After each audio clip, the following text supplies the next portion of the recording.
Kamal Chaloida Garashi Bochi Larekajan, Dioje development Migua, Ko she Ganvaran Shebu Chela. Labud me Shelat, Len Meshelat Kaja Shelat Kajan, Shamoy Bernick, Shamoykan and nothing, Shamoy Kalandini, Genica. And Garame Shale Telut Gach, Querbang, Gambela, Ethiopia.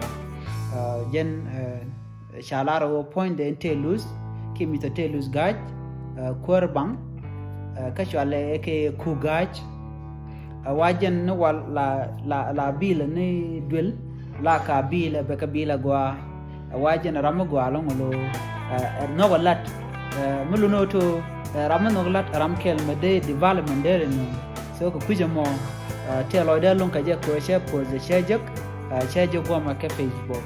So Kujamo at a loy wagaja, Kalada Guash, Misha Meganeko, Babun Bakala. So Tara Kamal, La Chude, Jana Chalaria, and Damandan, Chalete Luz Gach, Kagambela, Ethiopia, Quergung.